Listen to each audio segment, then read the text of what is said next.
تصور کریں کہ پاکستان کا ایک مشہور ترین چہرہ، ایک یوٹیوبر جسے کروڑوں لوگ ڈکی بھائی کے نام سے جانتے ہیں، اچانک غائب ہو جاتا ہے۔ مکمل طور پر غائب۔ 1 دن، 2 دن، 1 ہفتہ، اور پھر پورے 100 دن۔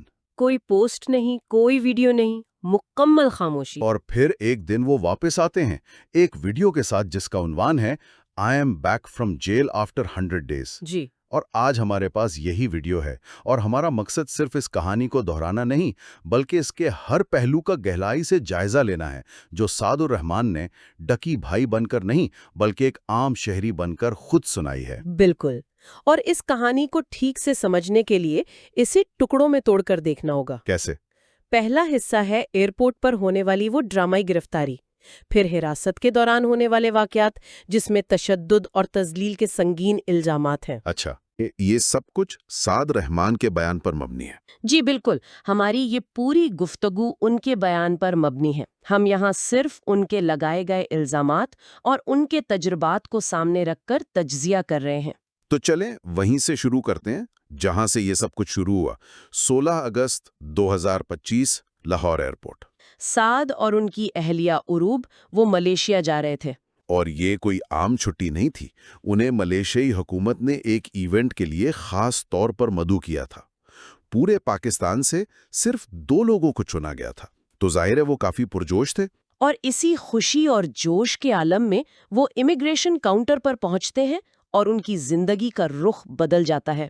کاؤنٹر پر موجود اہلکار ان سے پوچھتا ہے، آپ پر سائبر کرائم کا کوئی کیس ہے؟ سعد انکار کرتے ہیں، لیکن انہیں وہیں روک لیا جاتا ہے، ان کے فون لے لیے جاتے ہیں۔ اور انہیں بتایا جاتا ہے کہ NCCIA یعنی national cyber crime investigation agency کے لوگ باہر ان کا انتظار کر رہے ہیں۔ وہ لمحہ ان کے لیے کتنا عجیب ہوگا۔ جی، ایک طرف فلائٹ کی تیاری ہے اور دوسری طرف ایک ایسی ایجنسی کا نام۔ سعد اپنی ویڈیو میں بتاتے ہیں کہ انہیں ہتھکڑی لگا کر گلبرگ میں NCIA کے دفتر لے جایا جاتا ہے۔ اور وہ شروع میں یہی سوچتے رہے کہ شاید کوئی غلط فہمی ہوئی ہے جو ابھی دور ہو جائے گی، اسی لیے انہوں نے مکمل تعاون کیا، اپنے سارے فون، لیپ ٹاپ، ای میلز، سب کے پاس ورڈز فوراً دے دیے۔ ان کا یہ رد عمل بہت فطری ہے، مطلب جب کسی کو یقین ہو کہ اس نے کچھ غلط نہیں کیا تو وہ یہی سوچتا ہے کہ شفافیت سے معاملہ جلد حل ہو جائے گا۔ وہ کہتے بھی ہیں کہ جو سوالات ان سے اگلے 23 دن کی ریمانڈ میں پوچھے گئے،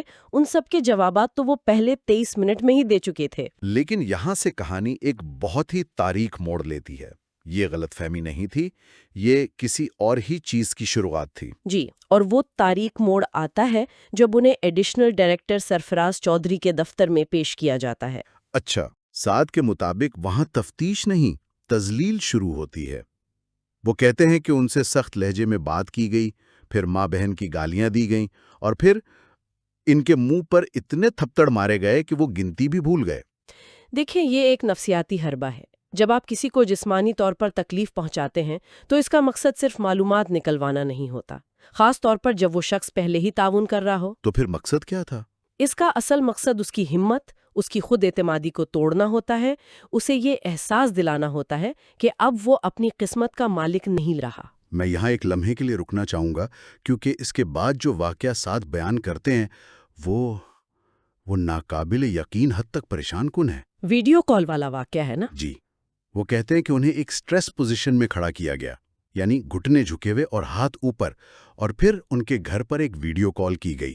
کال ایک 7 سالہ بچے نے اٹھائی، اور اس بچے کو مجبور کیا گیا کہ وہ کیمرے میں سعد کو اس حالت میں دیکھے اور انہیں گالیاں دے۔ یہ تفتیش کا کون سا طریقہ ہے؟ اس کا مقصد کیا ہو سکتا ہے؟ اس کا تفتیش سے کوئی تعلق نہیں ہے، یہ خالصتاً ذہنی اذیت ہے۔ یہ کسی انسان کی عزت نفس کو مکمل طور پر کچلنے کی کوشش ہے۔ مطلب؟ سوچیں کہ ایک شخص جو عوامی نظروں میں ایک کامیاب شخصیت ہے، اسے ایک بچے کے سامنے اس طرح ذلیل کیا جا رہا ہے۔ یہ اسے یہ پیغام دینے کے مترادف ہے کہ ہم تمہاری شخصیت، تمہاری عزت، تمہارے خاندان، ہر چیز کو تباہ کر سکتے ہیں۔ تو یہ صرف جسمانی تشدد نہیں تھا؟ نہیں، یہ ان کی شناخت کو مٹانے کی کوشش تھی تاکہ وہ آگے چل کر ہر بات مان لیں۔ تو کیا یہ کہنا ٹھیک ہوگا کہ یہ سب کچھ ایک بڑے مقصد کے لیے، یعنی